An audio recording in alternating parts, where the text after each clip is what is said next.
Now that you've found UBN Radio and discovered our quality talk shows, it's time to spread the word to friends, family, and the universe. 24 hours of music and talk radio without limits. That's why people keep coming back for more. That's ubnradio.com. In the future, talk radio will actually educate, inspire, and make you think.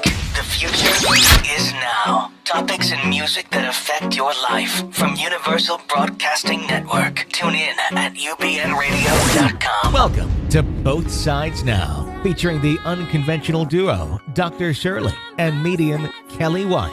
Two perspectives, one world. This is Both Sides Now.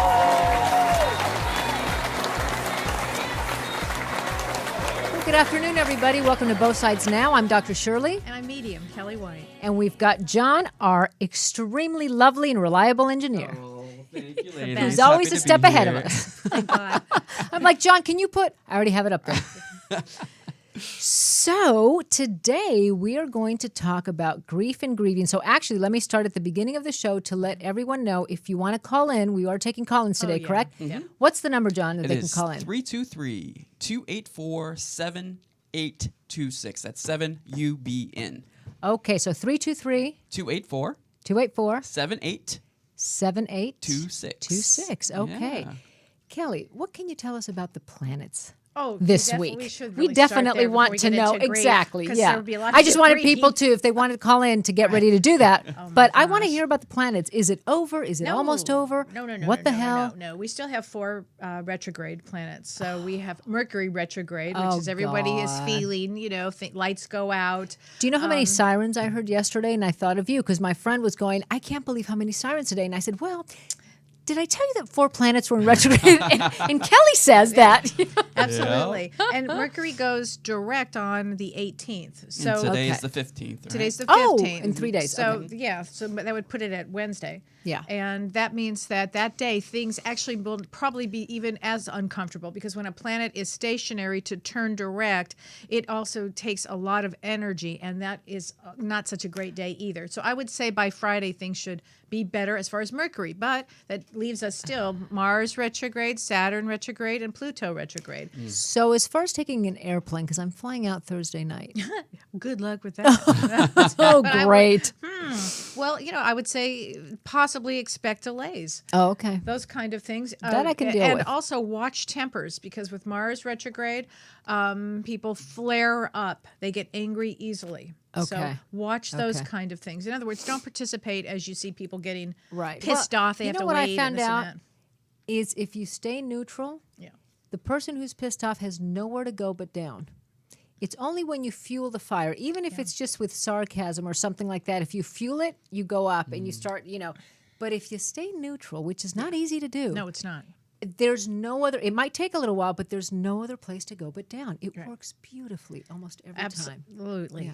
Well, and right now with these planets retrograde, it still brings up great change for people. Okay. People resist change. So another part of why people get angry. But this really is about change and transformation. So it's not negative change necessarily. It's just change. It's change. Yeah. It's just change. I've actually found in my practice this week, I've had a lot of situations with people going through their changes. Yeah. And in actuality, the changes are good changes. Do Most they of the feel time awful they at the are. time? Yes, they do. Yeah. Because Yeah. people don't like that. Are Yeah. people grieving right now? Yes, they are. Which really brings us into our topic today of grief. Yeah. Yeah. It's this kind of planetary eruptions cause change, and sometimes change includes death. An Yeah. emphasis on self-care. And yes, Right. absolutely. Yes, definitely, definitely. And it's interesting, but it's so important to also look at grief as the ending of something. So it's not just about death, it's about also the ending of something. I've actually, go ahead. Which I would say would be attachment. It's the ending of an Yeah. attachment. Well, this week, for some reason, well, I guess it's because of the planets, we've been dealing a lot with grieving in this case, I think we were talking about 2 moms and a dad, grieving the parent who never will be. The parent yeah. isn't necessarily dead. Right. but not the parent, because either on one case, one of the parents is a narcissist, and grieving the parent you will never have. And that really takes grieving the end of something that we still yearn for. Right. Of course. And accepting what we actually have. And that doesn't mean we're not going to have feelings about it as we go along, Right. But it almost takes a load off when we're able to do that. Yeah, it does. And that's one particular grief that we should we'll definitely get into, because there's so many different types of grief. But I think we should, I'd like to start with what the difference between grief and depression is as clinical therapists. Wonderful. Yeah, let's do that. Because in the old DSM, in our old manual that we used to use, Bible. In our old Bible, it used to be that grief was actually only 4 weeks. Can you imagine? Wow. I mean, it's so ridiculous. Wow. Can you imagine? 4 By weeks. All right, Friday, get over it. Come on. You got to be done. Come on, buck up. Let's go. Yeah, I mean, it's ridiculous. Yeah. But they've changed that now, and they actually don't even put that. There is no time, There's and no time. as there shouldn't be any time for grief. There just shouldn't be. It is I'm what it is. surprised it's even in the DSM as a disorder. I mean, do they call it a disorder? They don't call I it haven't a looked at the new one, disorder, so. but what they talk about in here, which I found really interesting, is that there's the difference. So, the grieving process is natural and unique to each individual, but it does share some of the same features of depression, like intense sadness and withdrawal from customary activities. But here's how it may be different. Grief comes in painful feelings that come in waves, and they're often intermixed with positive memories of the deceased. In depression, mood and ideation are almost always negative. Okay. Another one that's really important to note is in grief, self-esteem, I find this fascinating, is usually preserved. Where in major depression, it's not. You feel worthless and self-loathing is common. Right. So I thought Okay. that was a real unique difference. Well, that's here. an interesting distinction. Absolutely. An interesting and necessary one to know. Yeah. you know? Absolutely. And I'm glad they took the time off, because I had one of my patients was grieving her mother. And after a while, and she said something, the most insightful thing. She goes, people always think about grief or when a parent dies or someone that you love dies, when are you going to get over it or get past it? She goes, you never get over it. You just feel it less often. Yeah. And it is so true, because sometimes you can feel the feelings very intensely if you hear a song or if you Smell. exactly or something that reminds you. So you could feel that just as intensely, but you feel it less often, and that's so true, isn't it? I love that. Yeah, it's very true. And what I really want to say spiritually too is that grief and loss, it's part of the human condition. It's what when we signed up to come here, and we did sign a contract. We did. And it's just part of the human experience that there will be loss. There will be attachment to whether it's a dog or a person or something that you've attached to. There will be a loss. Yeah. I think it's actually weirder or more diagnostic when someone doesn't feel grief. Yes. If a loved one passes. Yes.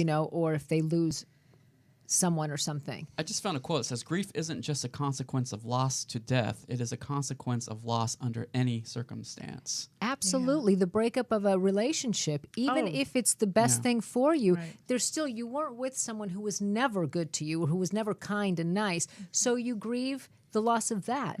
Even if the left brain, says, okay, this person is not the best person for me. We still go through a grieving. Yeah. Oh, the loss of divorce is a relationship. huge one. Yeah. It's not just death. I mean, that's a big one. It's huge. But a lot of other ones too. I think sometimes we have this idea that if the relationship, for example, in relationship breakups or marriage breakups, if I'm better off, then I shouldn't have any sad feelings.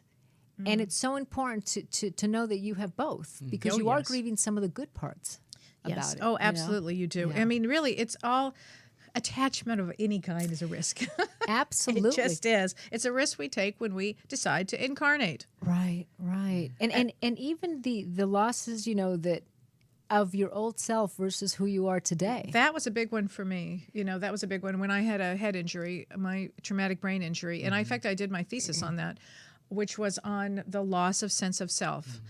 Because the person who I was didn't exist anymore. It sounds like a weird thing to say, but it's true. Yeah. But the same thing can be said for people that have dementia. So if you have a family member with dementia or a good friend with dementia or Alzheimer's, that person, you're grieving continuously the loss. Right. And the loss As of it's the person you happening. knew and who that person was, and coming to an acceptance of the person they are now. And when you can come to an acceptance in grief, when you can come to that some sort of an acceptance and have compassion for yourself, that is when ultimate healing occurs. And when that happens, your heart chakra goes, whoosh, opens up like this. So really, in the initial part of grief, to me, it feels like, and it actually feels like the heart has been smashed. I mean, it just the feels pain. like the Oh, pain yeah. is just like smash worthy Yeah. of this crumpling of your heart. Okay. And then from the release and the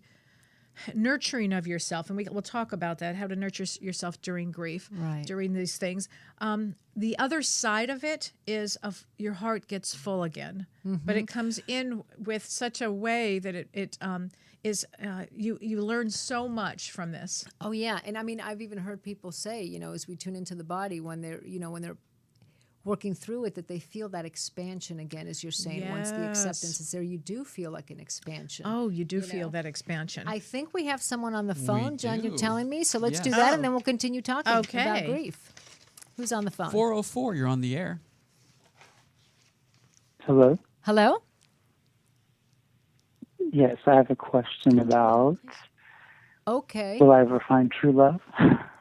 Hi. What's your name? Gary, Hi, Gary. Welcome to the show. Thank you for calling. Hi, Gary. I'm sorry. What is your birth date, Gary? November 20th. And so you're looking to find out, was the question, will I find true love? Right. Interesting enough, you really came in to experience, I would say, being a parent or having some sort of a connection to children or like that. Do you have children around you at all? Yeah, nieces and nephews. Okay. Do you Lots of them. Lots of them. Do you feel Yeah. close to them? Do you feel that you want to help them? Because your soul, actually part of your soul really came into experience fatherhood, whatever that would look like. So if that would look like, nieces and nephews or being a mentor to somebody, that. And in doing that, you actually learn to love so greatly, and you will have a partner. So the answer is yes, you will. You will have that. Are you grieving the loss of a partner that you had, or of a position in your life that you had? No.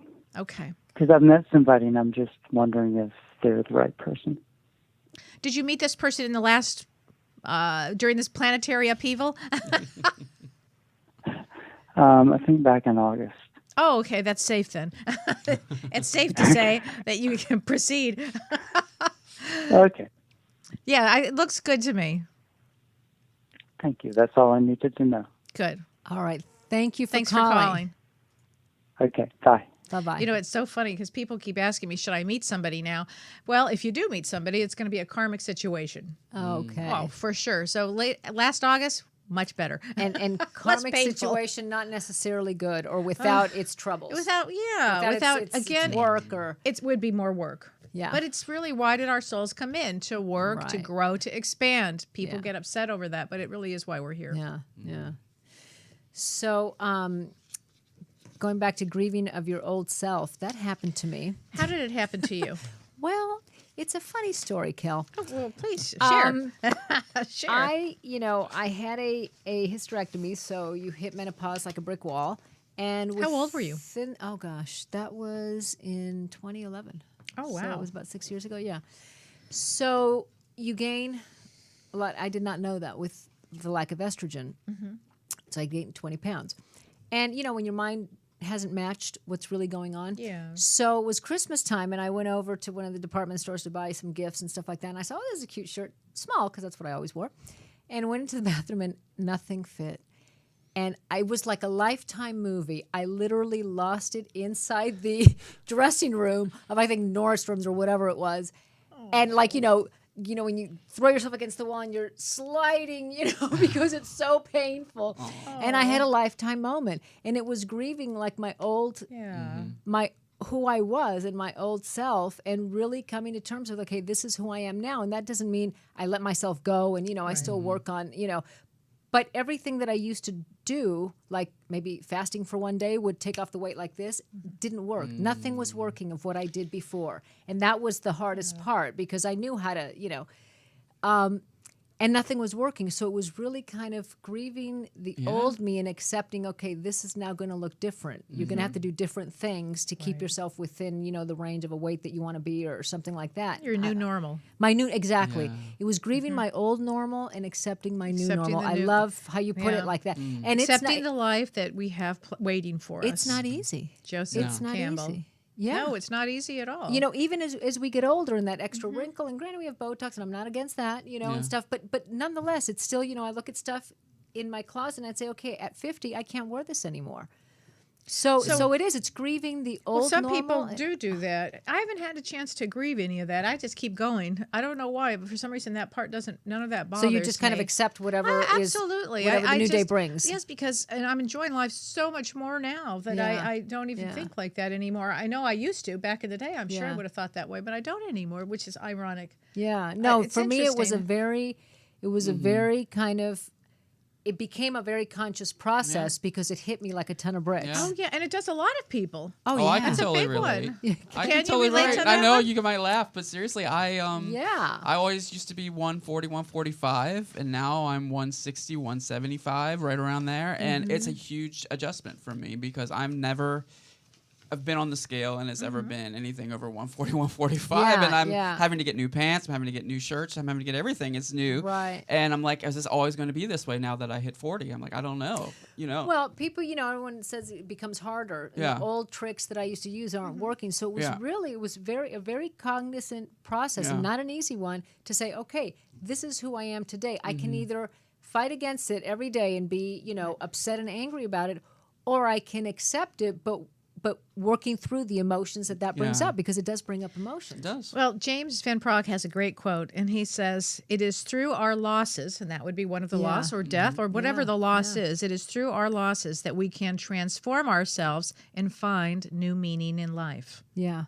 Well, I think that, it's not an easy process, but No. the alternative is living in Sadness, depression. sadness, anger, because I'm not 30. I'm just not. And I can't, so the alternative is not something that I want to live through on a day-to-day basis, but it is work, any kind of grieving. Oh, yeah. Well, let's talk about signs of grieving. Okay. Well, we So- have the typical, they talk about the 5 stages of loss or grief. And Why don't you go through that, and then we'll go through the and it signs says of grief. the stages of mourning and grief are universal, so everybody feels them. They're not in any exact order, and they're out of order, and sometimes you feel more, and sometimes you go back to one. Right. But that everybody feels them. They first came out with Dr. Elizabeth Kubler-Ross, who I absolutely love. It was the first book I ever read on death and dying, and she's a scientist from Germany. And she wrote this one book. Her main book from 1969 is on death and dying. But she did write one book, and you'll bring it up, Well, there's a on few. life after death, I think. It's a very thin, that one. Yes, On yeah. It's a very thin book, very easy to read. It's the first book because I had to work with a family who lost their children all at the same time. And I had no idea about death and dying because my family was always in Argentina. So we'd get the dreaded 2:00 in the morning phone call that grandma died, but I wasn't really that connected to her because I didn't really know her that well. So I hadn't gone through it. So I bought all the books I could to learn so I can help this family. And that one changed my life. Wow. It completely changed my life. And in fact, I remember I gave it to one of my sister's, sister's mother-in-law's friend, and she told my sister to tell your sister thank you because I'm no longer afraid to die. Wow. And a month later, she passed away. Wow. Yeah. How helpful. It is. It changed my life reading that book. So she is amazing. Yeah. So the 5 stages are, the first one is denial and isolation. And it's funny how they talk about that because it's like the denial is more like, when we try to rationalize what's going on, we don't want to believe it. Right. Maybe it's this or maybe it's that. Right. And it won't happen. People go into that all the time. Yeah. Right, exactly. Like if I don't pay attention to it, it's not going to happen. Yes. You know, and If when I don't think about it, it won't happen. When how many times have you heard, well, if I tell this person, then I make it real. Right. Or like if I tell my family that, you know, that I've been diagnosed with cancer, then it becomes real. Right. As if it's not real. But that isolation allows you to kind of, you know, keep it and not, So then there's anger. And again, these can come up at any time. Exactly. There's no order here. And they give examples of anger, like anger at the doctor, you know, or anger at God. A lot of that. Oh, yeah. A lot of that. Bargaining, which I did, I remember with my mother, you know, if only we had done the chemo in addition to the surgery, then maybe she would, you know, so you're kind of like, we should have gotten a second opinion, or if only we did this. Yeah. So that's, or also bargaining looks like, oh, if I'll do this, if you make this happen, I'll do this. You know, Argentinians and maybe even all Latin Americans are notorious for, I'll walk the 10 miles to that saint, you know, and I don't know where, you know, if this doesn't happen. And they do. And they'll walk. You know, my sister's done it a few times. Wow, I'm impressed. It has worked. I don't know how many miles it was, the one that she was, but you know, or I'll bring a flower. My mother went actually to Croatia or whatever to bring something to some saint there that's very popular. Yeah, so that's really big. It is. Maybe that's really big in the Latin community. And then of course depression. Yeah. And acceptance. You know, and sometimes you can accept something, and then maybe a month later you get reminded of something and you feel angry again, or you feel there's no. I did a reading for a woman over a few days ago this week, and she's in her late 60s. And her mother died when she was in her early 30s. Mother came through and was telling me all kinds of things about what kind of a little child she was, how proud she is of now. But she also talked about how on this Mother's Day that we just had, how she knew that the daughter was grieving her. And as soon as I said that, this woman just burst into tears, and she said, you know, normally for 30 years, I wouldn't even think about my mother on Mother's Day. But for some reason, this Mother's Day was it, and I grieved so hard that she cried. She, released a lot, but she was feeling the sadness, and it had happened 30 years ago. Wow. Yeah. Yeah. It can happen. It can hit you when you least expect it. Right. It's like a trauma, right? And stored. Yeah, stored in the body. Yeah. Yes. Yeah, it is. It is. It could most definitely feel like a trauma. You know, so it's important to feel what's there because it's already there. Oh yeah. You know, there was this whole idea where you know, not feeling grief. You know, the war on grief, and I read this article, which I think I'll put it up on our Facebook page because it was a really interesting article about the pathologizing of grief and where the roots came from, and it actually talked about philosopher René Descartes, who talked about that sadness could really cause a serious physical illness. So we have to, you know, use kind of recommended a form of mental discipline, which in a way, cognitive behavioral therapy does that a little bit, where you think happy thoughts or you thoughts stop. And to me, and I think it developed this idea that if we actually allow ourselves to feel it, we'll never be able to not feel it. You know, we'll be in so much grief that we won't be able to, like, you know, get out of bed and live life. Yes. And the reality is that when we do that, that alleviates it. That allows it to dissipate. Yes. So going into it actually allows it to dissipate. As opposed to going away from it. Right. Yeah. Right. Yeah. To go into it. Well, you know, it's interesting too, because socially, when there's been loss and somebody's in grief, people don't know what to do.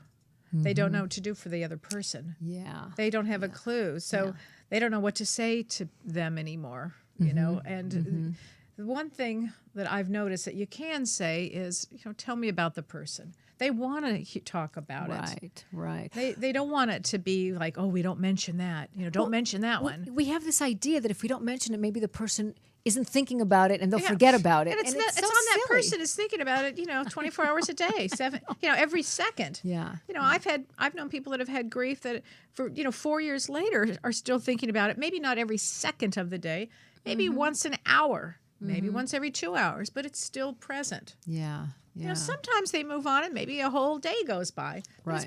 It depends on the relationship, of course. But what I've noticed too is that people, they don't know what to say to the person who's lost somebody.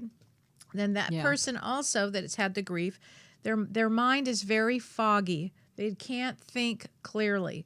They get overwhelmed easily. These are all things to watch in grief. Yeah. And even though it may appear that they're having fun, they may not be. They're still grieving. I mean, it's a real funny process. We have this idea with kids that kids, start playing again and laughing and stuff, and we think, oh, kids are resilient, they got over it. And we don't know enough to continue the conversation, or at least bring it up and say if you want to talk about it, and leave it open. Not forcing a child to talk about it, but putting it out there.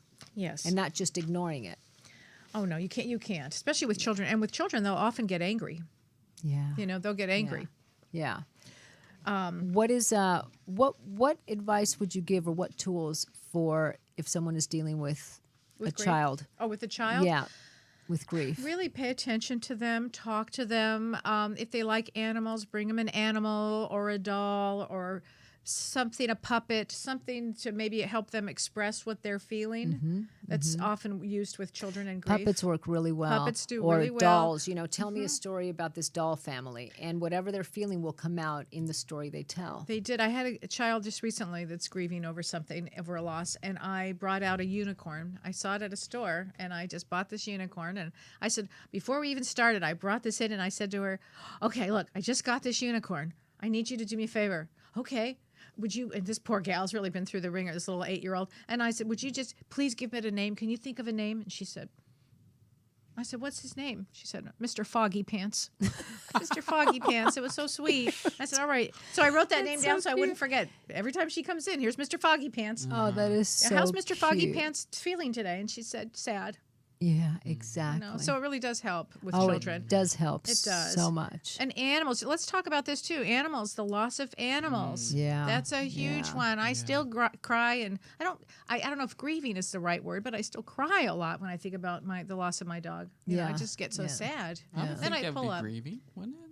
What? If you're crying, I think you'd still be grieving, wouldn't you? Yeah. I mean, it falls under the grieving umbrella. It yeah. makes me sad. Yeah, definitely. Yeah, I mean, that's sadness. And some people, I think some people who are the recipient of it feel so uncomfortable or so impotent that they can't do anything. And so they just want you to, and sometimes you'll hear, well, it's just a dog, to try and get you to snap out of it because I'm feeling inadequate right now because I don't know if somebody how said to that help to you. me, they'd be out of my life. Well, but that would be it. But that would be it. But that Peace happens. But that happens. Yeah, and I true. think what an idiot. I think the important thing and how many Yeah. do you guys hate this as much as I do when they give like those blanket qualifiers? Oh. Well, they had a great life. That's another one. Or they had a long must life. never do. Oh, For a parent either. I or want to somebody that's in slap. their Yeah, I'm not 80s or just 90s talking or- about losing an animal. Ah. I want to slap them. Right. So think what would be helpful to you. Okay. I mean, Right. when someone's dealing, what would be helpful to you, and say that to that person. Right. It could be, "I'm here for you. I'm here for How you. can I help?" Right. Or just validating the feeling. Yeah, this is so sad. And also doesn't have to be more than memories, that. like good memories, because what happens is oftentimes in the middle of a loss, the person, their good memories may turn to sad memories. Now, Yes. eventually that will turn, and it doesn't help that I can say, "Look, you're at your husband. He's standing right next to you, and he's telling me this and this and this." Sometimes people just they don't want to even hear that. They don't want to open their heart to even think about that the possibility that soul is there. And by the way, that soul is there. Yeah. That does happen all the time. That soul doesn't leave. Yeah. But that happens. Yeah. Okay. So We're ready we have for another another call? caller? We do, and in fact, Okay. it's a repeat caller from one of our previous shows. Her name is Wonderful. Cher, Okay. and she's talking about grieving her father. Okay. Well, hi, Cher. Welcome back. Thank you for Cher. calling. Are you the gal from Hi, how are you? Are you the gal from Canada? Yes. Oh my God. Well, that's Yeah, so I sweet. thought I had mentioned to you about writing a book about my dad visiting in my dreams, and so I thought I'd kind of share that with the grieving process. When my dad had passed away, he was only 63, and he had a heart attack, and it was just totally unexpected. But he had been sick with other things prior to that happening, and anyways, after he passed, I was just really struggling with him being gone, and I was like, why'd you go? Why'd you go? Like, just always constantly asking, like, in my head, in my heart, like, when I'd go to sleep, I'd put my head on the pillow, and I'm like, why did you have to go so soon? Why so soon? And then every night he kept coming to me in my dreams and asking, me, are you ready? Are you ready? And I was like, what? Am I ready for what? And he just kept asking every single time, are you ready? Are you ready? And then he'd tell me, no, you're not ready yet. And he'd leave. And then finally I had this dream where I was at my mom's house, and I walked into the kitchen and the music was just blaring, and he's in the kitchen doing dishes, and he's dancing and he's singing and he's so happy. And I was like, Dad, what are you doing here? And he said, well, I just thought I'd come and spend some time with your mom, and you had some questions for me. You were wondering why I had to go so soon. And so he just laid it all out, and he said, I was on all these medications and they were really hard on my body. And to be honest, honey, and you said last week that he kept calling me honey. Yeah. But he said, in all honesty, honey, your mom wasn't living, and I had to go so that your mom could live. Oh, wow. I got chills. Wow. And it was amazing because now, like, I look at my mom, she had put her whole life on hold to take care of him. And now she's really involved in the community. Wow. She started a supper club for widows and widowers. She's traveled to Thailand and Halifax and all these other places. And she's a totally different person. Wow. So she could have her life. Now that's love. Oh. I have to say, that is love. Wow. Yeah, and it was just almost like instant closure. It just totally, I was no longer grieving. There was a purpose in him leaving, and it was bigger than just dying. Yeah, you're right. It was bigger than just his illness ending. Yeah. Wow. That's powerful. Oh, that's really powerful. Oh, I'm going to remember that. That's a soul agreement, right? It's a soul agreement. Yeah. Thank you, John. It is absolutely a soul agreement that he agreed that when it was his time, then he needed to leave so she could have her life. Definitely. And in the whole process of him saying, are you ready? Are you ready? I was so wrapped up in the grief and the fear and anxiety of all that stuff that I started to think that actually it was my turn to go. I thought, what, am I ready? Like, am I ready to go? Because I'm going to die. Right. But that was just foolishness. I just wasn't in a place to listen. Right. So, yeah. It's amazing how souls will come back to us and give us information that is really helpful. And especially for you and in your grieving, because souls on the other side, when they pass, they don't want us to be sad and grieving.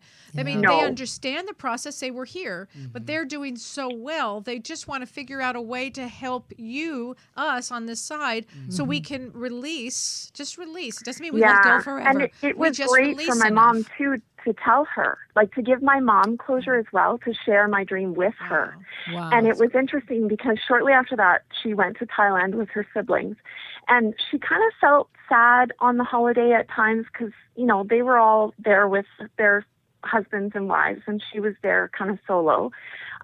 But when she came home, she expressed to me, she said, you and your sister, you both have dreams about Dad, and I wished that I had dreams about Dad. And I said, but not Mom. Like, Dad was there. I'm certain he was with you. Like, every time I call Dad's name, I sense him being there. So you just have to believe that too. And then a few days after that, she called me and she said, I had a dream. I was back on this boat in Thailand, and it was kind of like a floating hotel. And she said she was laying in the hammock on the deck.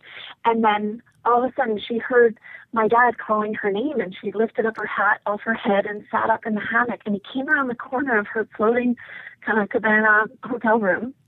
And he was in his summer shorts and his sun hat, and he gives her a 2 thumbs up, and he's like, good holiday, honey, good holiday. Oh, wow. So everybody out there, be open. Just be open.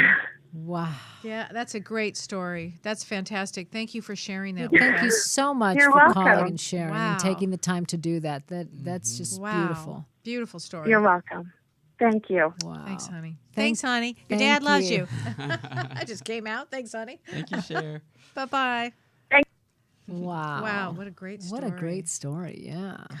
That's unbelievable. But that's how spirit works. That sometimes they'll go through somebody that is more open or to receive messages.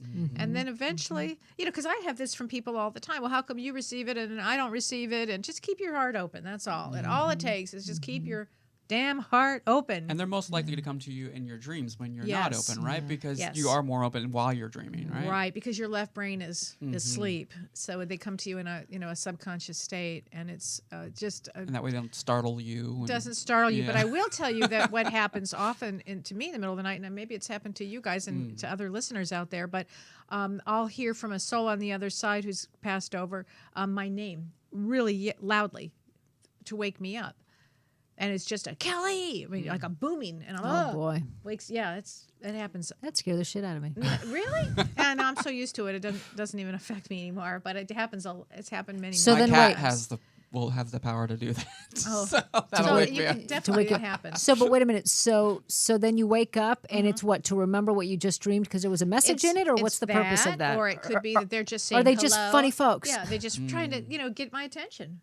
Or get my wake you attention, up wake because me you're up. late for an appointment Could or be that something. too. Or waiting for a that's call. That's not really been my situation, but it does. Wow. It absolutely give me just to let me know that they're there. I'll never forget the day I was in, our Kelly and mine's office. The doors they face each other, and I was seeing one of my patients out, and let me try and change. Okay, so I was seeing him out, and he had lost a child at 2, and you teach me that they grow on the other side, and it's been about 2 years ago. So I usually walk them to the waiting room and say, okay, see you next week. Well, and you had just come out. So you were coming out as we were walking out of my office, and I usher him out. And then you went to the kitchen to make yourself a tea, and I'm making myself a tea, and you very nonchalantly, as if you were telling me, last night I had chicken for dinner. You go, did that guy lose his son about 4 years old? And I went, well, yeah, he'd be 4 now. Oh, yeah, I saw him walk out with him. He's there. Oh, He's with him all the time. And I went, okay. I mean, and you had never met this patient. You didn't even know who. And you just said, yeah, I saw him walk out with him. And I'm like, okay. So then, of course, okay, do you see him as like a Casper? Do you see through them, or do you see the whole? How did you know it was a spirit if you see him as a human? I don't see him in the density. You don't see him in the It's density. not okay. like a density. I remember type asking of you that thing. before, but it still fascinates me. Yeah, it's not a density. It's just like a light energy that goes through that I just know what it is. I don't know how to explain it. It blew me away. As much as I believe in it, and you've taught me so much, Kelly, it still blew me away. And you said it so matter of factly, like, so nonchalantly. You're making your tea, and you go, "Hey, did that? Oh yeah, I saw him leave with them." I went, okay. Yeah, and that I would hope would help the grieving, parent. Yeah. But, which again, Did you tell the father after that? After a while, just because the beginning there was some time. Yeah. The process. And they were, they were surprised, but they didn't want to go further than that. Gotcha. Yeah. and that happens. Yeah. And that happens. But we're never alone. So when somebody is grieving, oftentimes what I have found is that the person who's grieving, their husband or their wife or their daughter or son or child is sitting right there next to them. Often. I remember once I was at a fair in Laguna, and I was walking around, and I saw a woman there. She was kind of just sitting by a bench, and she was kind of looking at the pottery. And this was in the days that I didn't have any filter. And I was with my daughter's very good friend, like a daughter to me, Shannon, and I just walked over to her, like a normal thing that somebody would do. And I said, "Oh, I know you're sad about the loss of your son. He's just rubbing your arm. He's giving you a massage." And she looked at me like I was, God, I can't even imagine. And she gave me this, like, what? Like, what? And then I felt really bad about interrupting her, quiet solitude there. And then she launched later on, a few minutes later, came back after me and said, yes, my son had died. And he was, but I caught her off guard. Right. So I don't do that really anymore. Yeah. Unless it's so profound, I can't stand it.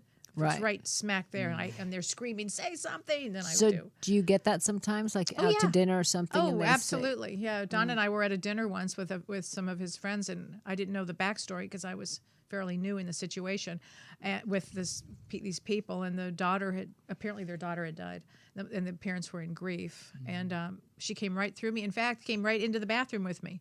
Really? Yeah, that was a big. And what was she saying? oh, she had so much things to tell her mom, and there was a bunch of stuff that came through. So I just turned to the mom and I go, look, you don't know me, I don't know you, but this is what I'm getting. And she was so thrilled to hear it. Yeah, it really hit. Yeah. So it all depends. Right. Yeah. Well, it's. I think if you, it seems like that you just walked up to her and said, "Oh, I'm so sorry." And you started talking. Yeah, you didn't even introduce yourself like the Long Island medium. Hi, I'm a medium, and I can talk to dead people. And do you mind if I? It just came out. I saw it. It just came out. Now I would absolutely, preface it. Right. If I were to do that, but I really try to monitor that. But anyway, as far as grieving goes, the person who's passed is there watching us, and they don't want us. They understand it's a process. It's the human process of how we transform and how we grow. And will all of us have a sense of grief in our life? I would think so. Yeah. I would absolutely think so, especially if we attach to dogs or cats or birds or our children or our, whoever, our friends. Our husbands, mates. Unless we're a sociopath that don't attach. Exactly. Now that's the truth. But sociopaths don't attach and they don't have remorse, and so that they can. Yeah. That's not a criticism, but it really is kind of how their brain functions. Yeah. I think part of the grieving process should add what you had mentioned, John, is self-compassion. Because how many times do we hear, and we've all done it, myself included. Why didn't I, why didn't I do this? Or why didn't I? Well, let's talk about that. We get so angry at ourselves for not doing what we could have done. Well, there's regrets and there's guilt that comes along with this. Yeah. So how do we deal with guilt? Like, oh, I should have done this, or I didn't do that, and I was mean to him when he was sick, and I should have been nicer, but I was so exhausted and tired. So people get stuck in certain stages. They get stuck. Yeah. And Cher brought that point up when she was talking about how the father passed in order for the mother to start living again, a meaningful life, right? So how do they get beyond those stages? Well, what I've noticed is some people don't want to. They just don't really want to until they are able at some level. Level, it's not anything that it's like I don't know if it's a belief system, the guilt that keeps coming into them, and so that's tough. It's a tough one with guilt because again, some people just don't. They have they just want to hold on to it. Well, it's not serving anything. Some people feel that if I don't feel that way, I'll forget them. Or I didn't really love them. I've heard that a lot too. So if I don't feel that guilt, that means that I didn't really care. And so it's so important to understand that that's not a sign of caring at all. You're just, not moving forward, not being able to live because now you have this heavy weight of guilt and of, and I had the same thoughts with my mother. I didn't do stuff that now in hindsight I wish I would have. And again, it's a process, and it's not an easy process because you feel them. And I had to forgive myself, and because what I've learned from you, I spoke to her in my thoughts and apologized, and then, and again, it's the alternative is getting stuck there, and feeling anger at yourself, and that doesn't help either, and it doesn't bring them back. So no, and it doesn't. So exactly. So. It's important to try, and if it's hard to do it on your own, then certainly seek help that can help you. But I think there's necessary the self-compassion component to grief definitely. A lot of the time. And there's another grief that I wanted to talk about, which is I find fascinating, is anticipatory grief. Have you even heard of that? No. Well, there's a doctor that coined it, and maybe we'll put this up on our site. It's from his name is. I hear John's fingers already typing away, looking for it. His name is Dr. Kenneth. I don't know if I'm going to pronounce this correct. Doka or Doka. He wrote a book called "Grief is a Journey." I haven't read the book, but I'm going to get it. He talks about anticipatory grief, and he says it's a term that refers to the grief felt about someone with a life-limiting illness. Friends, family, and caregivers often experience it in anticipation of an eventual death.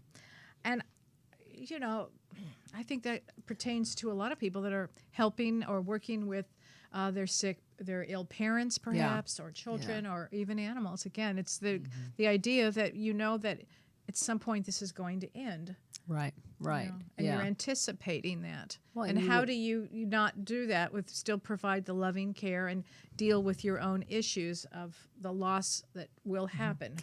I think part of it is accepting what's already there. You know, it's already there. So if we're curious about it, you know, curiosity is the antidote to judgment. So instead of judging it, if we can just be curious, oh wow, I'm feeling this now, as if the person's already dead, but they're not. You know, what might be happening? And take some time to slow it down and be curious about what's going on. And then you can have both. You can have that, and we don't have to react to every feeling we have. So you don't have to react to the anticipatory grief. You can just know that it's there and then still be who you want to be in front of this other person. And you can also, just even recognizing that it's anticipatory, live in the moment. Be there for that person, really, and so you won't have any regrets. Do everything that you can. Yeah, it doesn't have to be one or the other. Oh, it doesn't have to sidetrack you. You just recognize it. Right, exactly. And then keep on going. Exactly. And there are a lot of ways to help people that are grieving. And one of them, I would say for the grieving person, would be staying physically healthy. If you can, because often what happens in grief, people get so down and in such sorrow, they won't eat. Yeah. They don't want to sleep, or if all they want to do is sleep. Yeah, there's that self-care component. That self-care. And another thing is they can make meaning of this. I mean, it's really important spiritually to make meaning of what has happened. What's happened, what happened in your life and what happened in this person's life, and make meaning of it. Right, right. I mean, you can make sense of What would be an something. example of that? Well, you know, this is what I learned from this person. This person taught me, you know, how to live. This person was there for me. This person taught me how to be there for another person. This person, you know, think about what you were grateful for, what this person did for you. Yeah. Yeah. You know, that you were so attached to it. Yeah. To the person. Right, you know, or animal. Right. You know, I mean, that and honoring your loss. That you know, take time to honor that in yourself, and take time out for the loss, and take time for your life. Really, kind of brings it back to that again. Yeah, yeah. Well, I think those such important points that we don't think about, and may seem like common sense when we're not in it, but when you're in it, it's really hard to maybe remember those things, or to so if you're you know, supporting someone who has a grief, maybe you can remind them of that. There's also, I think, an article that I posted on our Facebook page, so please go to that, about holding the space for someone. That is just so important. You know, in those situations, really less is more.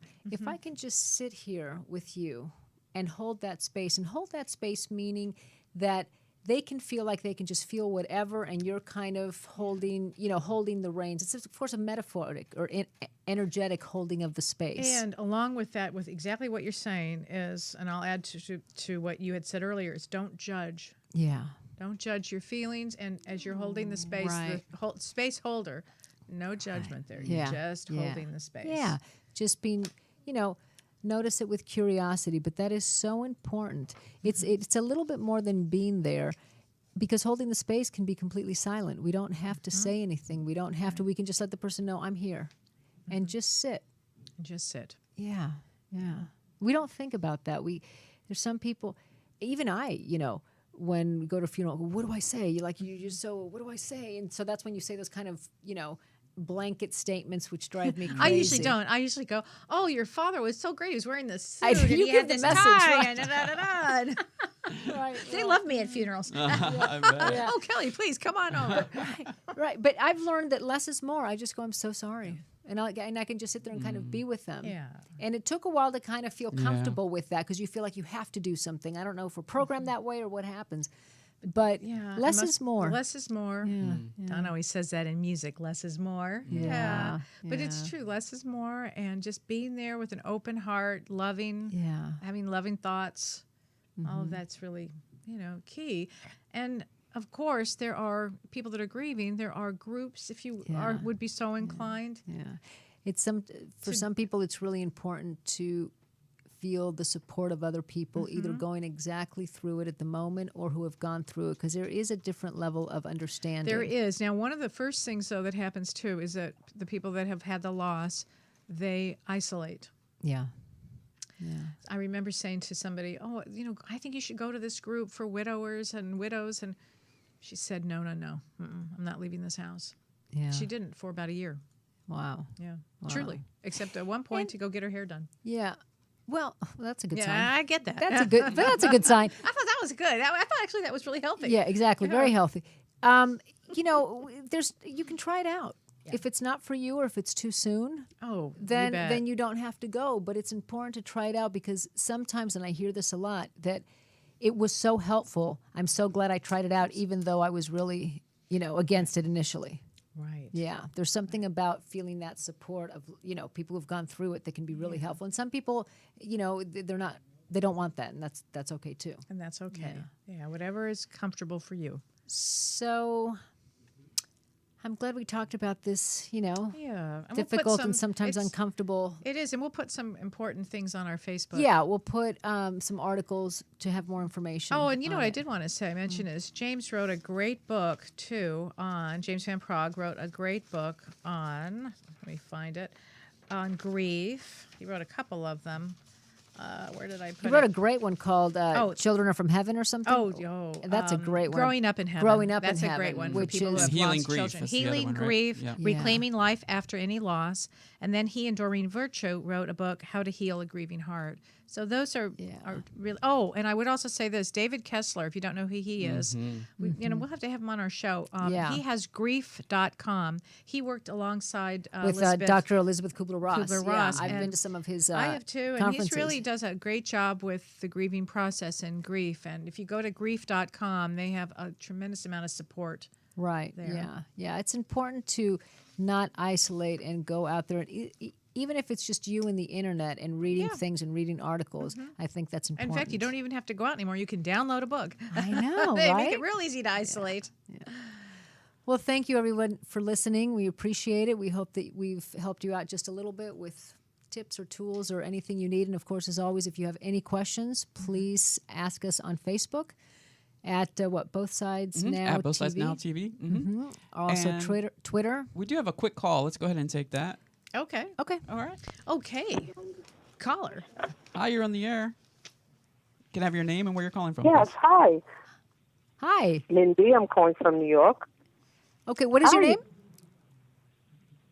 Mindy, M-I-N-D-Y. Okay. Hi, Mindy. Mindy, what's your birth date? Hi. She's on a delay. 7/24/61. And Mindy, listen through your telephone, not the computer, please. I'm sorry, I missed that. What was it? I don't have sound on a computer, just my phone. Perfect. 7/24/61. Uh-huh. Okay. Well, welcome to the show. Thank you for calling. Well, Mindy, how can we help you? Thank you. Well, it says call in for a reading. Would you like a specific question? Yeah, why don't you give me a specific question? Because you come in with, you're a very grounded person, very grounded, and you're also very intuitive yourself. But you're grounded. It's a rare thing I get to see. You know a lot. You come in to learn everything that you can. In this lifetime, you want to learn and communicate. Are you looking about a career? Is it a career question currently? Actually, every area, truthfully. Career, moving, health, relationships. Yeah, everything is in flux right now. Yes, it is. And I'll tell you when it gets, you're going to have a lot of changes coming up. Again, we have all these retrograde planets that bring transformation to you. And so you would be 53, is that right, or 54? 54. 54. Okay. So 54 is the year where people start to do all of their changes. So I'm going to tell you this, that between your birth date and the following year, you will probably move, get another job, start another relationship. Things will just change pretty in that year. I would say to you, be open to all the changes you decided when you were 10. They're telling me on the other side you came in with a bunch of things that you wanted to complete and finish in this lifetime. But when you were 10, you had a dream or you had a vision or an idea of what you wanted your life to look like. And the universe did not forget that. So going forward, you're going to get a lot of the things that you wanted to happen that will be blessings that will go forward. Thank you. Okay. That's what I'm hoping. You just keep Yes, your heart thank you very open. much for that. Keep your heart open. Okay, you have a lot of love, especially a grandmother on your mother's side around you. A lot of love there. Oh, I got a chill. Yes, she lived with me as a young child. Yeah, loves you very much. Just really loves you. And she has a special perfume, special scent that when she's around you. Okay? Okay. Thank you. You're very welcome. Thanks for calling. Thank you for calling. Okay. Go ahead and promote your workshop. Oh, we have our workshop. Yes. Expanding your... Expanding self-awareness through psychological and spiritual growth. And it's on the screen there. Saturday and go. Sunday, July 16th through the 17th. Why can we not remember Because the it's so title? damn long. I know. We should think of something shorter. Just expand. Right, exactly, right? Expanding awareness. There you go, Expanding awareness. There we go. That's what we should call it. So, Please what is join it? us July 16th and 17th in Los Angeles, particularly in Sherman Oaks, but in Los Angeles, Southern California. If you're in town, please come. It's going to be a great 2 days. I'll be doing readings.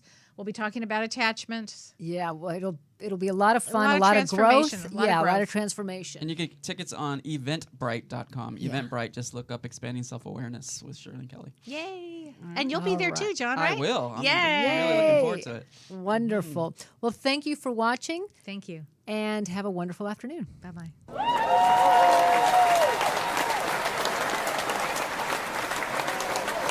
You've been listening to Both Sides Now, featuring the unconventional duo Dr. Shirley and Kellee White. Two perspectives, one world.